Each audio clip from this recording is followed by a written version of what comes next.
My mother looked at me and said, "We didn't invite you." I had flown 2,000 miles for their 35th anniversary. Gold wrapping on the gift, my best dress, 3 hours of sleep because I was too nervous to close my eyes. Before I could even sit down, my father pushed the box off the table. It hit the floor and the corner tore open. "We don't want anything from the daughter who abandoned us," he said. 60 people watched. My sister stood behind them with her arms crossed, smiling. I picked up the box and walked out. When they found out what was inside, they drove 12 hours straight to my front door. My name is Cora. I'm 32. I'm a nurse in Denver. 5 years ago, my parents were about to lose their home in Millbrook, Ohio, 3 months behind on the mortgage, foreclosure starting. I called the bank. $137,000 remaining. "I want to set up automatic payments from my account," I said. "Monthly, anonymous. No one can know it's from me." $2,300 a month. That's what it costs to keep the roof over their heads. After rent and loans, I had $200 left for everything else. No vacations, no new clothes. I drove an old car, slow in the rain. My boyfriend Sam figured it out after 3 months. "It's the house, isn't it?" I nodded. He didn't tell me I was crazy. He said, "Okay, I'll fix the porch railing myself." For 5 years, I paid. Every month. My parents never called. Not on my birthday, not on Christmas. But the mortgage stayed current. Here's what I didn't know. My older sister Lena was telling them she was the one paying. Aunt Margie told me 2 years in. Lena had stood up at Thanksgiving, raised her glass, and let my father toast her as the only one who actually cares about this family. Everyone clapped. My mother cried. Lena smiled and said, "It's nothing, Dad." It wasn't nothing. It was my money, every penny. Lena used that lie to get added to their bank accounts, their insurance, everything. She positioned herself as the daughter who showed up. Meanwhile, I kept paying. $140,000 down to $80,000, then $60,000, then $40,000. Sam asked me one night, "When does this end?" "When the house is paid off, then I'll know they're safe." Is that enough? I didn't answer.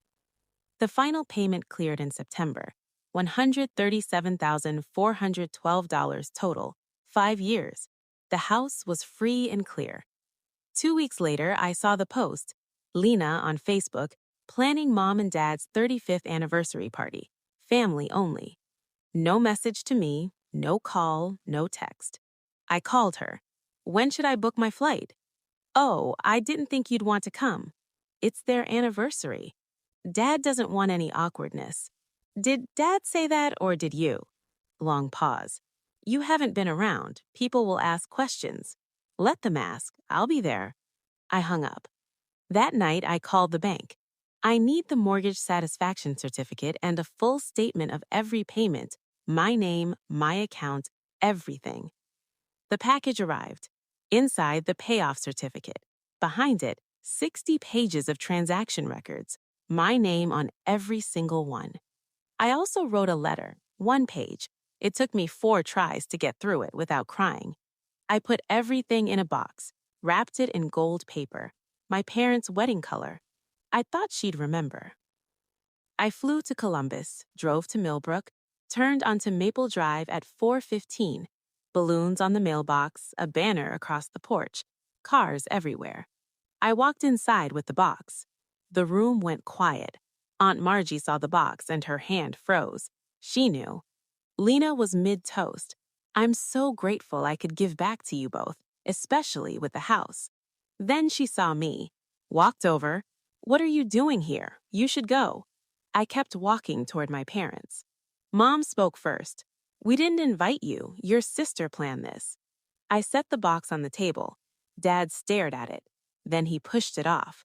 It hit the floor and the corner tore open. "We don't want anything from the daughter who abandoned us," he said. 60 people watched. My sister stood behind them with her arms crossed, smiling. I picked up the box and walked out. When they found out what was inside, they drove 12 hours straight to my front door. Here's what happened after. Margie walked to the center of the room, opened the box, pulled out the certificate. Mortgage satisfaction for 1427 Maple Drive, paid in full. Total $137,412. 5 years. The house was free and clear. Silence. She held up the bank statements. 5 years of payments. $2,300 every month from Cora's account. Her name, every single line. Someone whispered, "Oh my God." Dad turned to Lena. "You told me you were paying." Lena's face went white. I I helped. I contributed. "Not a dollar," Margie said. "Not one." The room turned. Everyone staring at Lena like they didn't know her. Margie pulled out the letter, read it.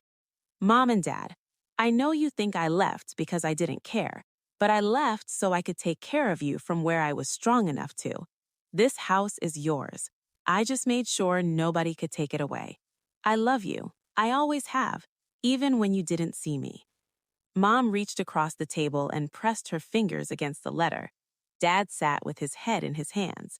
Lena was gone, slipped out the back. No one noticed. At midnight, Dad spoke. "I pushed my own daughter's heart off the table."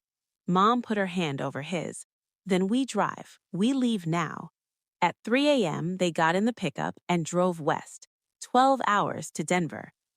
The next morning at 6:07, I heard a car pull up. A dusty white pickup, Ohio plates. My father stepped out, red-eyed, rumpled.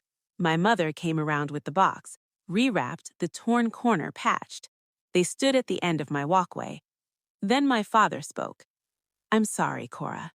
3 words I'd waited my whole life to hear. Mom came up the walkway, crying. "I let him push your gift off the table. I just sat there. I'll never forgive myself." I looked at her, at the box. Then I stepped aside and held the door open. "Come in." We sat at my kitchen table. I made tea.